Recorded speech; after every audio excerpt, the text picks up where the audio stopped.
do that again. So Jessica Oliva, right? That's how you say Oliva, yeah. Okay. It's always, yeah. Okay. So welcome her, and she's here to answer your questions, any questions that you might have. So please, please, please, if you have questions, type them out, take yourself off mute. This is a discussion. Absolutely use Jessica and pick her brain. That's why she's here. So I will start off by asking Jessica, you have been a coach for 4 years. So what changed in that 4th year to help you take your coaching business to 5-star elite?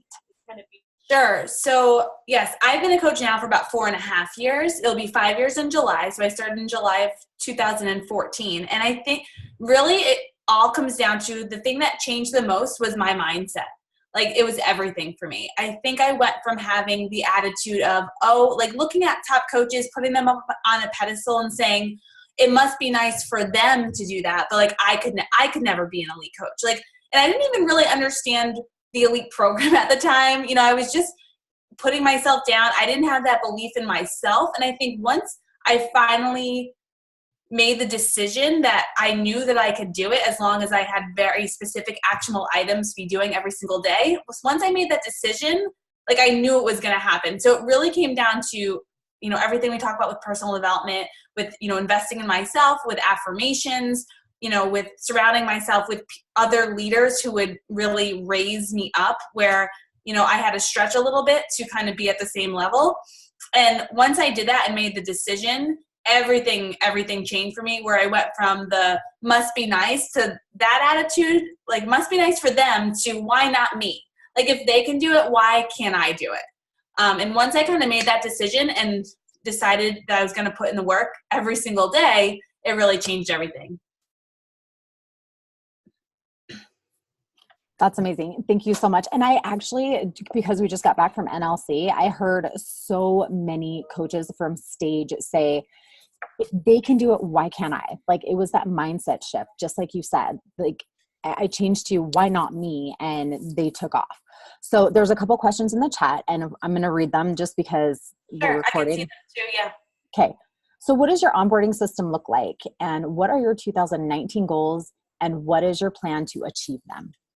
Okay, so my onboarding system is once I get a coach to sign up, I have a new coach university, which I have on Facebook. It's a social learning group, which I've recently done probably in the past 6 months. So I have there a welcome video and I have a welcome form, which I can share in the group with you guys. I have a copy of it, so if you want to take a look at it and what is in there. But it kind of goes through, like, it's very actionable things that they have to do before we set up our first call.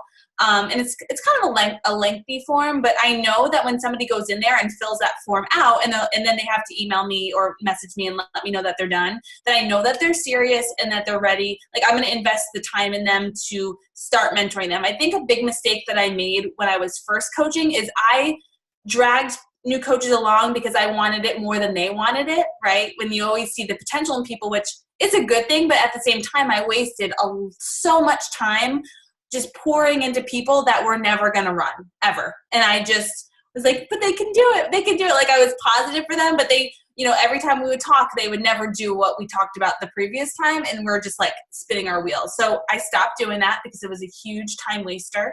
And now that's what I do and make sure they're doing that. And then within my New Coach University social learning group, I have units and they have to go through, and it's a lot of information. But I found that ever since I've done that and had like something very specific, and it goes through every question that they'll have about coaching pretty much. I've had coaches in the past couple of months who have started and like hit diamond within like 10 weeks or less. Like, you know, I've had 2 coaches now that have done that, where my coaches that hit diamond, that I kind of started with me from the beginning, it took them like a long, long time.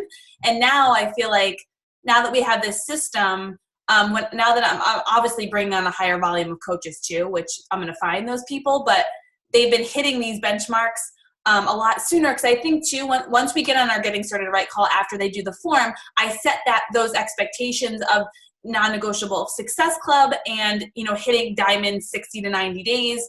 Like, that's what, not, oh, maybe you could do this and maybe you'll want to go for diamond, instead of making diamond like this big scary goal where they're like climbing this huge mountain to get there, like it's never going to happen. Like we set the expectation that it is going to happen as long as it's one of their goals, right? I want to make sure we're on the same page goal-wise, that I'm not dragging people like I did before, and letting them know that they can absolutely do it too if they just do everything that's laid out for them in the Vital Behaviors and in that New Coach University.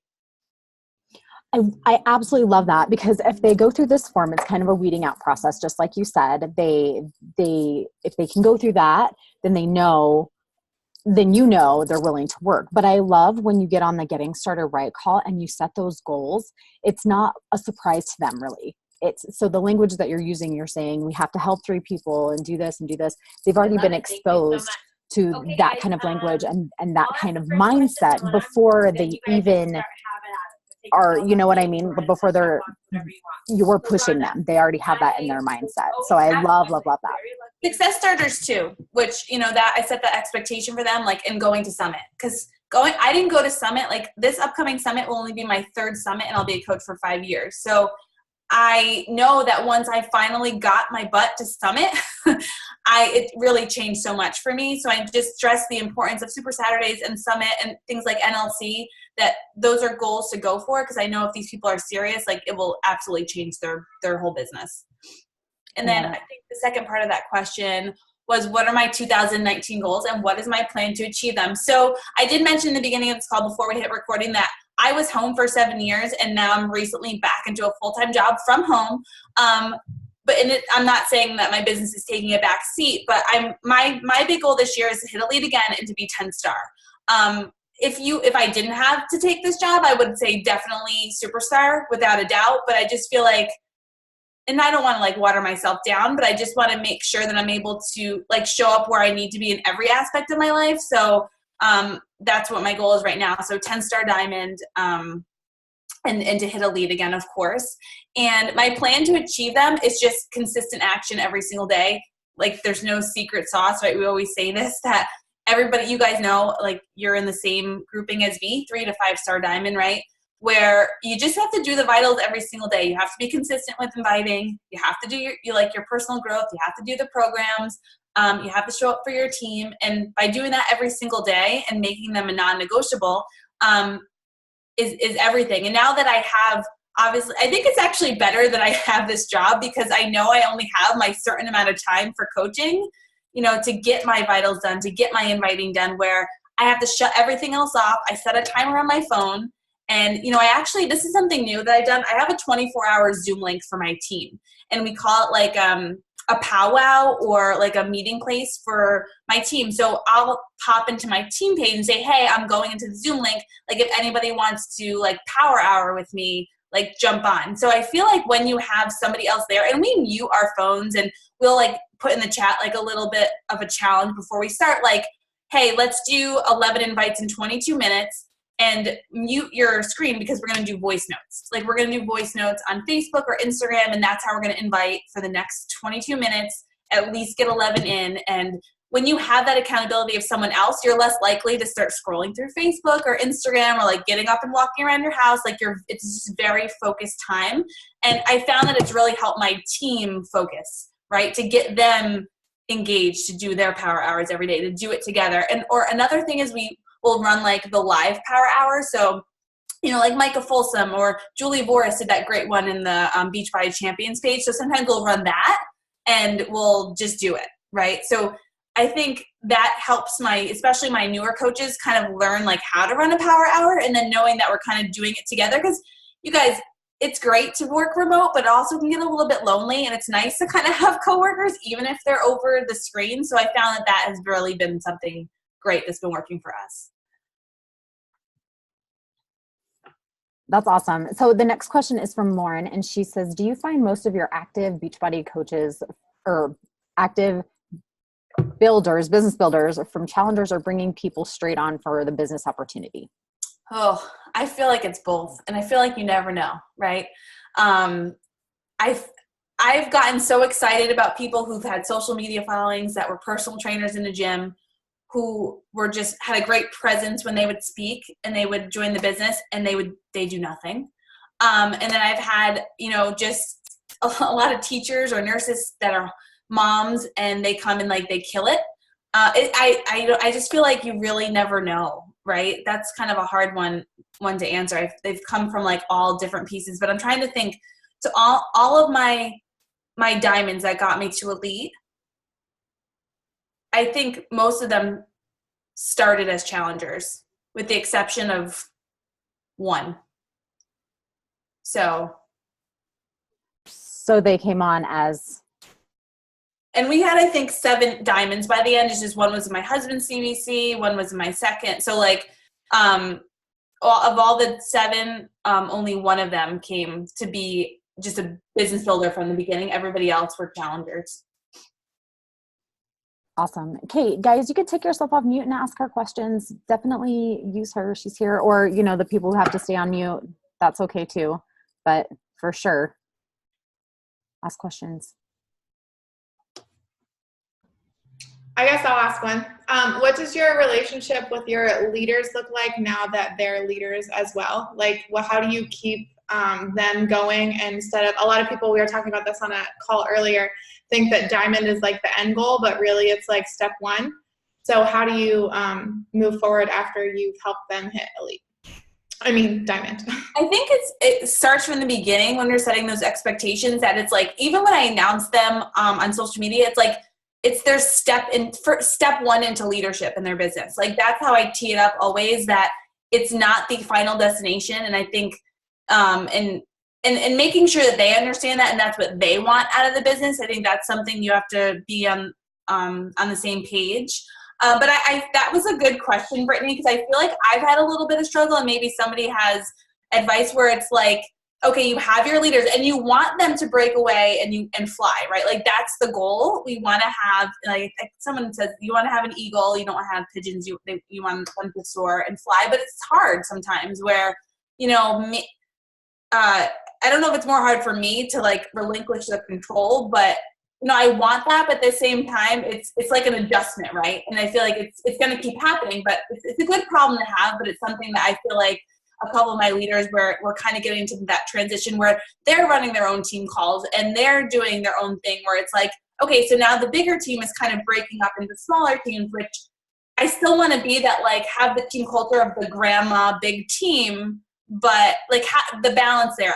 I'm kind of I'm getting better, and we're working through it, where we're trying to figure out how that's going to work under the one big umbrella, but still have the separate groups that are kind of doing their own thing and moving forward. Does anybody else have that going on? Mm-hmm. Yeah, I do. I'm 7-star qualifying, so I have a couple girls that are pushing for Premier this year, and I also am part of a very supportive and community culture upline. So if too many people are doing their own team calls, there's like 12 team calls per week. Yeah. So we do more of like social things. So like I do a sip and sweat on Saturdays where we all like sip our energize together and work out together, stuff like that. So I'm in a place now where I'm like, okay, what's our relationship look like while I'm mentoring you towards Premier and stuff like that? Because I am also bringing on new blood, you know what I mean? So yeah. Trying to balance that and letting them fly, like you said, kind of letting them do their own thing and fall on their face and learn things and stuff like that too. So I think I have a success partner in the UK, Liz Dowse, who we went to NLC last year together, and then this past year we both had a coach at NLC, and I happened to be in LA and she was there. And we had this conversation because, you know, she's in the Fitzpatrick downline, which is obviously an amazing thing, and she loves it. But it's, you know, we have to always remember when we have our leaders that just because they can we know that they would be successful without us, right? But we need to give them love too. We have to be like feeding that relationship also, even though we are trying to bring on new coaches, just remembering and letting them know that we're there, even if they don't want to call every week or whatever it used to be, or like, hey, you know, have this standing call on Friday. If you don't need it, just cancel it. Like, just know that I'm here. It's always an open line of communication, but just don't forget about them. Sometimes it's like when they're running their own team calls, you kind of feel like, well, they got it. Like, they're good. They don't need me, but they do, right? You won't want to forget about those people. Those are going to be the people that are, you know, your rock stars that are going to go Premier and Elite this year. And it's hard to find that balance, but we have to make sure that we're still loving on them.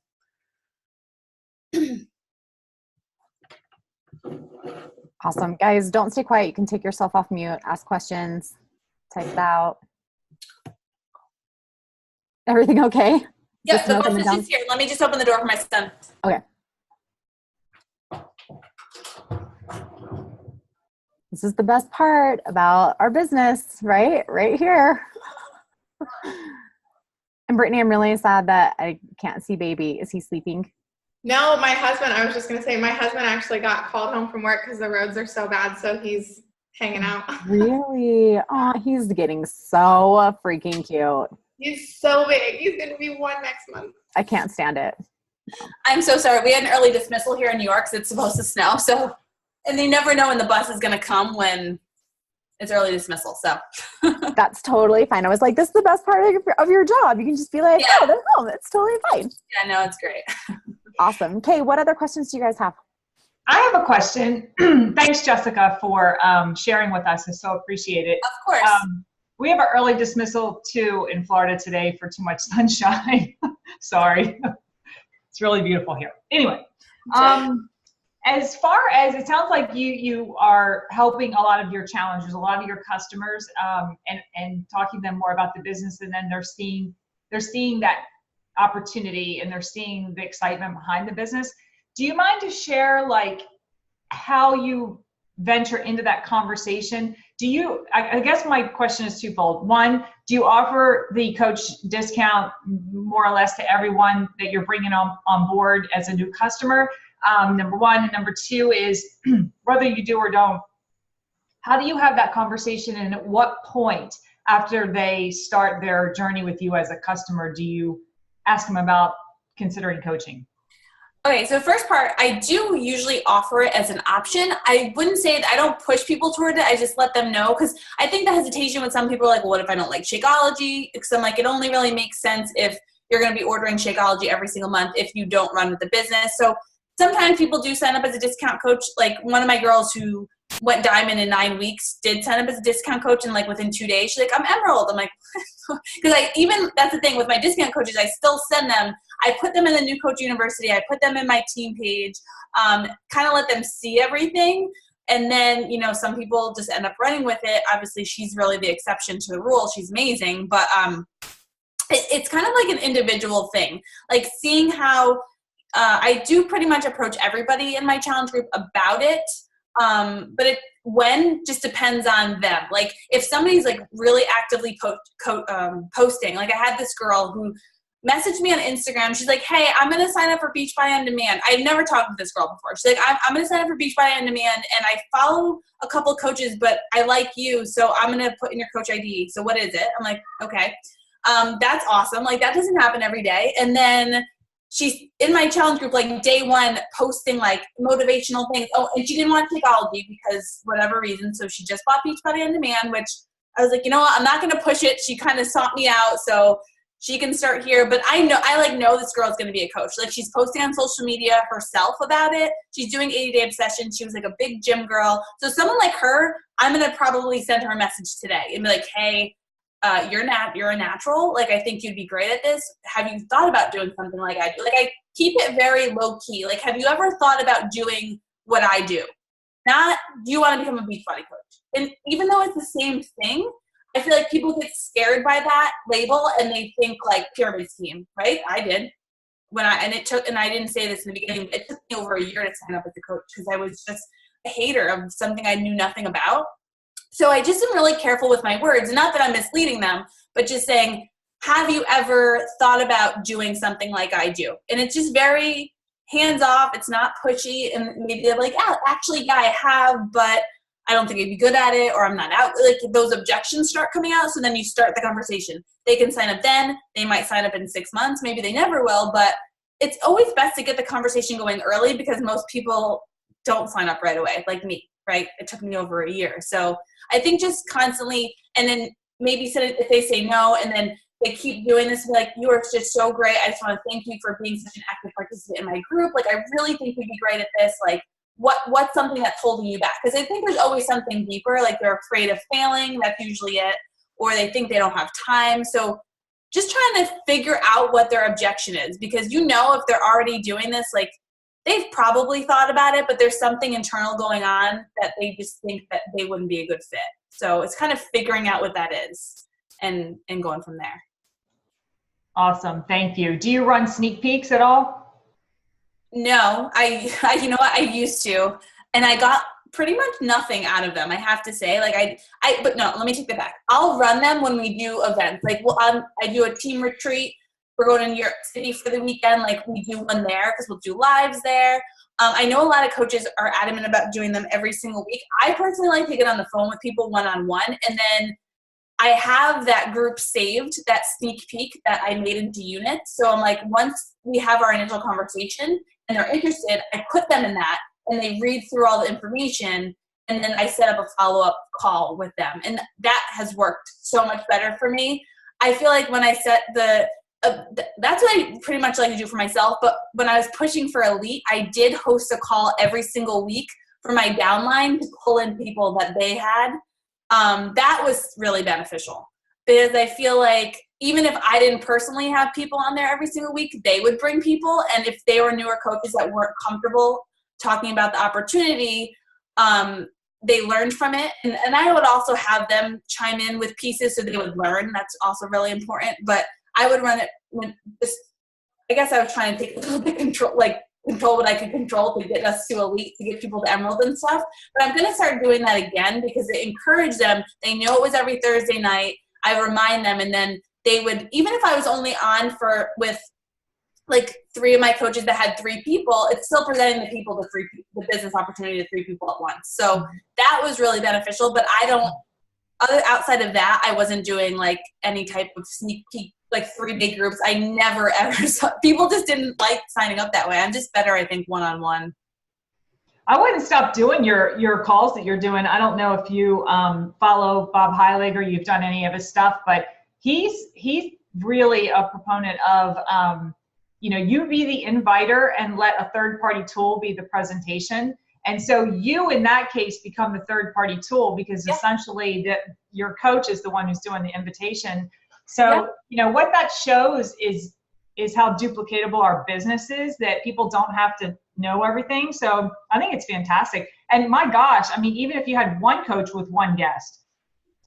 Yeah, it builds their confidence too, because sometimes I'll have them like open it or close it, or give them some piece of ownership where, like, okay, for example, if I know that somebody's bringing on like a fitness professional, and I have maybe somebody with that experience can talk to their experience of that, right? Or a teacher, or somebody that can relate to this person very specifically. So I try to find out, do I have a child in the background dancing? Yeah.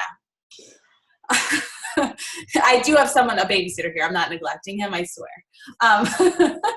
So yeah, I think I want it to be teachable as well. Like, I don't want to just do everything for them, because then that becomes a problem, because they can never do anything on their own. But I feel like, hey, it's there, just invite to it, and you can get one person there a week. And then if they're doing it every week, I'm like, all right, how about you do it this time? Like, let's go. And you've heard it 5 times. You could do the open or one piece of what we're doing. And I think that paired with that social learning group of it was last year in April, it works though, because it has all of the information for coaching, and I think it fills in the gaps of the things we didn't cover on our call. And both of those pieces, having the personal touch, and you guys get on video as much as you can. It might seem weird for people that aren't Beachbody coaches to like hop on a Zoom call, but it's so beneficial for them to see you and hear you versus just hear you.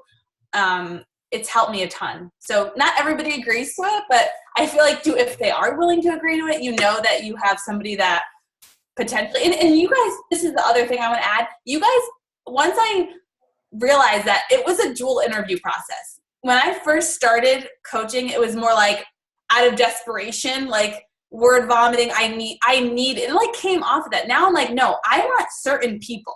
Like, I invest time. So I'm not just going to say yes to everybody. And I have turned down a couple people, not a lot, but like, I'm looking for people who are willing to like put in the work that, I can tell. And it's an interview, just like you would hire at any other company. once you change your mindset there and say, like, I really am looking for this kind of person, like, tell me why you think you want to do this. Like, ask them tough questions, because if maybe they're like, well, I just want to make money and I don't really care about helping people, which usually people would never say. But, you know, you don't want somebody like that, right? You want somebody who loves our product, who loves people, and that, yeah, they want to make money because that's important too, and that's a driver for them, but it's not the only thing. So it's just really helped me kind of get to know who I want to partner with. And I let them know that too. So that's been a big game changer for me. I have a question. Do you do 2B or the containers? I did 2B Mindset when it came out, but then I was just in the Portion Fix test group. And I would say that the containers work better for me. Okay. So maybe you can speak to this, having been in the test group. I am a diehard 2B Mindset person, and I've only been a coach for about 2.5 years. So Transform 20, I was in the Transform 20 test group. So it was the first launch that I took seriously, because Country Heat wasn't really my jam. I was super pregnant when 80 Day Obsession came out. So it's just the way that it all panned out. So being a diehard bunny, I'm like, how do I leverage this launch? And knowing what Transform 20 did to my business, I don't want to completely ignore this launch. So can you speak to that a little bit? Yeah, I think Julie Voris posted in the roundtable the other day how the importance. It was, I think, what? I'm not in the roundtable yet. 2 more weeks. Oh, so she talked about the importance of leveraging every single launch, like, as a leader. And this is something I really only started doing probably for the past 1.5 years, like around 80 Day Obsession, of really focusing on launches. Because like you said, if I wasn't excited about something, you feel like it's not that you have to lie or be misleading, but different programs are going to appeal to different people. And as leaders and teaching our coaches that they need to leverage every single launch, it's super important. And you can be completely honest and be like, I love 2B Mindset and what it did for my body. Here's the differences. Here's Portion Fix. And the thing with 21 Day Fix, 80 Day Obsession, High Nutrition, all these different things that we have, so many people see phenomenal results with the containers, because I think Carl said this at NLC, like, the containers are for people who need to be contained, right? It's someone who really needs structure. I feel like I do my best when I have that structure. Like, I know exactly what I need to eat. It, like, takes out any of the guesswork for me. I'm less likely to fall off the wagon. And there's a lot of people out there like that. So I would just explain what it is. Like, you don't, just because maybe it's not your jam, because 2B worked for you, but so many people love 21 Day Fix and the Portion Fix and what it's done for them. And just, you have to really just own every single launch. And if you do that, like you said, with Transform 20, what it did for your business, it's just going to continue the momentum for your team. That's helpful. Thank you. I think the biggest thing, and I had that same mindset and was always trying to figure out, like, oh, you know, how am I going to promote this and launch this if it's not something that I stand behind, or it's not something that I do for me, or I don't really know that I connect with that program. But at the end of the day, I think it just comes down to, just like when we're talking to people on social, and then we're bringing them into step 2, however you do that in your business, and we're interviewing them and we're talking to them about the things that they like to do and what their goals are. We don't take every single new person and put them into the brand new launch just because that's the brand new launch. We take each individual person and we align them with what we feel like is the best program based on their goals, based on the workouts they like to do, etc. Right? It's no different than the fact that all of our bodies are different. So 2B Mindset is totally your jam. It's totally working for you, works for your mind, it works for your body, it feels great. It's been a game changer. But that doesn't mean that if you've got somebody else who comes along and you take a look at them and you're like, yeah, you really should give. I personally think everyone should try both of those nutrition programs, because you really have to just see, you know, and at the end of the day, here's the other thing. You can do part of Portion Fix with 2B Mindset.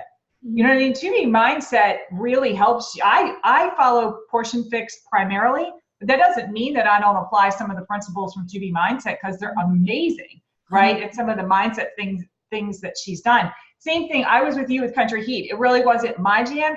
And the other thing that goes through my mind is, I my challenge group now is a mix. So everyone basically does whatever program that I initially align them with that I feel like is best for them. And then I help them with their next. So we're a multi-program, continually running challenge group. But way back at the beginning, when I used to just do one particular program, just because I was running a challenge group for that program didn't mean I had to do it. It didn't mean I had to do it with them. I could be doing PIO and completely running an entire group through T20 because it's an amazing program and I totally think it's awesome and all these people it's perfect for. So I don't think that we have to necessarily be doing everything that we're coaching everybody else through, I guess. I think I'll say this with that. I mean, with the launches, I think you should do the portion fix.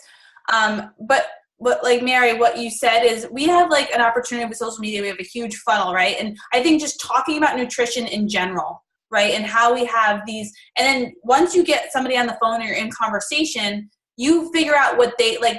I always ask more questions first, right? The conversation is geared toward them, not pushing my agenda, but figuring out who they are and what they need. Then I know I have two options with nutrition, and I'm not going to give them a portion fix if it's like a square peg in a round hole, right? Like I'm not going to do that if I know 2B mindset. Like, in your gut, right? Maybe somebody has 100 pounds to lose. They can never follow nutrition plans. They don't like to be feeling deprived. So obviously I'm probably going to go with 2B mindset. Even though my original post was geared toward portion fix, it doesn't matter. Like, we're just trying to align people with a tool that we have that's best for them. But I think being a coach and through a launch, you should be doing the program that you're talking about. Just because you want to be super knowledgeable, and the only way to be super knowledgeable is to do it. And people want to know that you're practicing what you preach. So I do think that is important, but it doesn't mean that if you get somebody and you feel that they really would benefit from 2B mindset versus portion fix, that I would put them where I think they should be and support them. But we just have so much to offer. It's just the first step is just getting them to talk to you, right? That's probably the hardest part. Yeah.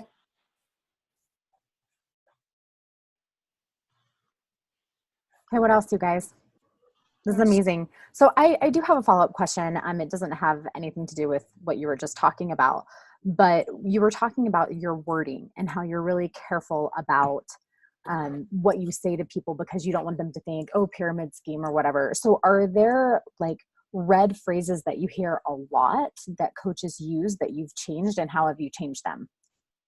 Well, I'm off the top of my head, I have to think about that, but I know that I do when I get messages from other MLMs to me that make me cringe. Like, even though like I'm in an MLM, I'm like, oh my gosh, I'm like, if it wouldn't waste my time, I would like try to help them, because I'm like, this is whoever's telling you to do this, like, don't do it, right? We all get those messages from like Road and Fields girls, or just, I think when I would never ever just randomly message somebody cold and be like, hey girl, I think you'd be perfect to join my team. Like, anytime you look at a message and you're like, can I blanket message this out to like 100 people in 5 minutes? Then it's probably not a good, probably not a good message to send, right? I just try to, I think it's really important for me to build some kind of relationship over social media, even if it doesn't have to be a long time. Some people wait like a certain amount of time. I don't always do that.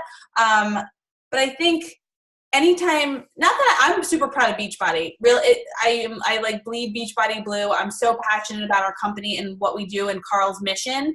But when I first started, I didn't know that. So I try to keep that in mind of who I was before, like when I said no 10 times to the business, how I went from a hater to now I'm bleeding Beachbody blue. Like, what happened? Like, how did I get to that point? And remembering who I was back then, and just I just kind of relate back to that and say, I want to talk to you about, I always like when I call coaching, like I do like a fitness business mentorship program. Like, that's the kind of wording that I use there.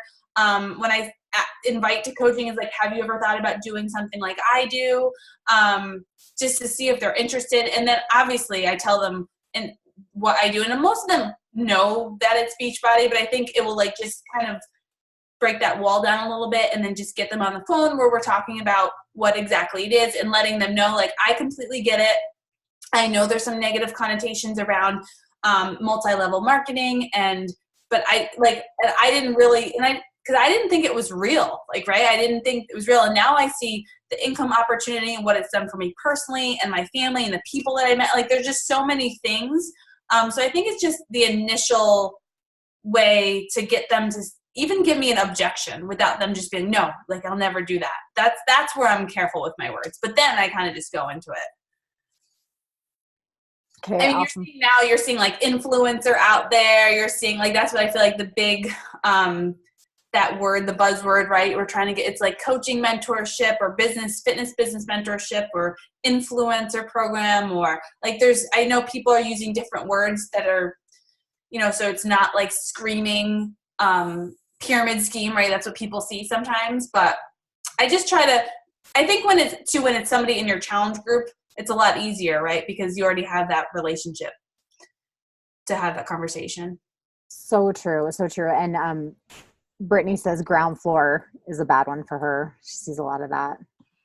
Someone messaged one of my girls yesterday and was like, we're getting on this ground floor. And I'm like, a true network marketing opportunity, you can get it in any time and make the same amount of money as the next guy. So that is like screams pyramid scheme to me, or like terrible upline practices.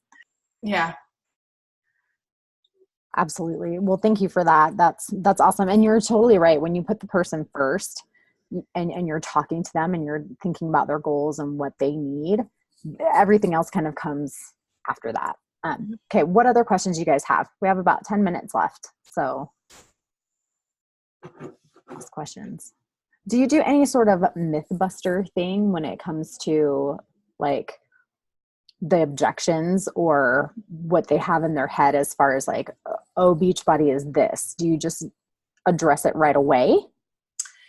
Yeah, I feel like I try to do that in my social media, right? Like I try to, and I teach my coaches this, it's like talk about objections in your posts, like in how you used to think this, but now you think this, because, that I feel like has worked the best for me. So it kind of gets it out of the way. So people that are following me don't really have that opinion of Beachbody. And I always kind of tell them my story, right? And how I felt and how I was wrong, right? I think that is a big deal. And it kind of shows, oh, okay, she thought exactly how I did. And, even with my husband, I feel like, because he was like, no, we're not doing that. It's a pyramid scheme. If you go to jail, don't take me down with you. That was a direct quote. Well, he's in politics. He's got to be careful. Yeah. Like we had to like research Beachbody as a company when he ran for office, because he was like, because they do like opposition research, and he's like, I just need to make sure it's solid, which was great because we learned that Beachbody is super solid. We don't have any like Better Business Bureau claims against us, or what is it, the FEC or FTC, I think, any of those issues, which a lot of network marketing companies do have, right? So that was, I think, really helped like showing that research. So I actually know a lot about like where we stand as a company, and just, I just try to explain how we literally felt the same exact way. And then now I couldn't be more grateful that I decided to say yes, and kind of going through those reasons why. Awesome. Lauren is asking, what are your main topics of discussion for a one-on-one with a prospective coach? I always try to have them talk more than I talk. Same thing with a challenger call. Like it should be 80-20, right? That's what all the books will tell you. So it's just asking them questions, like getting to know who they are, like why they reached out, why they think they'd want to do something like this, what they're motivated by, why they love fitness, just figuring out who they are and like why they decided to reach out to me. Like, if someone's following you, they're probably following so many other coaches. Like, what made you want to reach out to me to join my team? And kind of in just getting to know them, and then asking them specific questions about, what their goals would be once they sign up. Like, I'm very assumptive. Like, if you're getting on the phone with me, obviously you're really thinking about this. So just be assumptive. Like, when you sign up, right? Because I think that's the problem. We go through this big call and people are afraid to ask for the close, right? Be like, okay, like, I'm going to send you the link. We're going to sign up and put you in my new coach page. Like, I think people are afraid to take it to that point, and that's why you have all these like share cards out there, or just people that you've never followed up with or figured out if they're going to join you. So just being assumptive and saying, you know, when you sign up, like, what would your goals be? Is it just to hold yourself accountable? Is it to make a little extra money? Is it to make a 6-figure income? Like, I want to know when I bring my coaches on where they are so I can match their effort. And I had that conversation early on with them, and just being excited for them and saying, you know, this is why I think you'd be great. Just from talking to you for the last half an hour, this is why I think that you would be great at this, and why I want them on my team, you know. So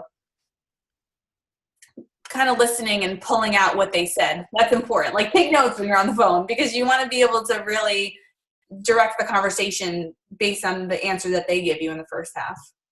I love that. And realizing that you're not going to remember probably what they talked about, or because I mean, I am guilty of that as well. So I have to take like massive notes, and then I have to creep on Facebook pages before I get on calls with people. You deal with like a lot of people, so I don't. Yeah. So just remember, there's one coach, one you, and then there's a bunch of them. So yeah, it's the same kind of, you know, dynamic there.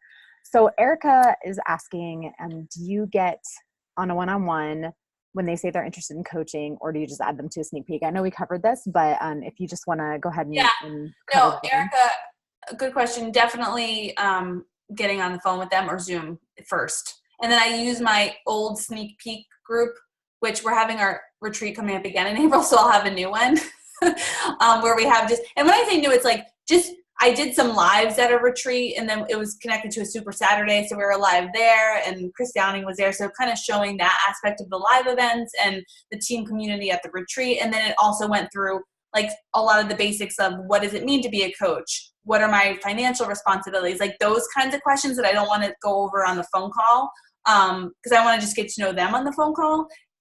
That is all in the group. So I like having both. Like that's worked the best for me. I know it's different for every leader, but I find that talking to them first is the best, and then falling back on the sneak peek, I add them to it and tag them in a post so they see it, and they can go through the information. And then I always make sure to set up a follow-up call for maybe like the next day or two, or let them know, hey, like I'm going to send you, like you're going to look at the group, I'm going to send you your enrollment. So as soon as you look through the group and you make your decision, just check out.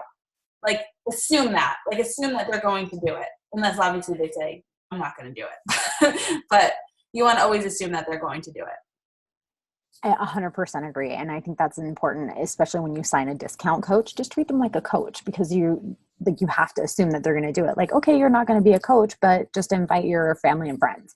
You know, so. Oh, that's the other thing I'll add about my discount coaches that helped me get to elite with elite points, was that I always, even with my discount coaches, I'm like, you never have to work the business, but let's get your challenge pack paid for. If you find 3 people, your challenge pack is going to get paid for. So if they even just found 1, I knew I was getting that elite point because of the PS plus 1. It helped me a ton to get my points. I was so excited that they added that category last year, because I felt like I knew that I'm like, or like get your best friend to join with you. Like you'll make $50, you'll have an accountability partner, and you know, you never have to sell anything again. And people were like, okay. and I can get my coworker, like, just ask that. Maybe they won't do it, but a lot of people did. And I felt like that really helped me with that specific elite qualification. That's amazing. And just so you guys know, she ended at 125, was it?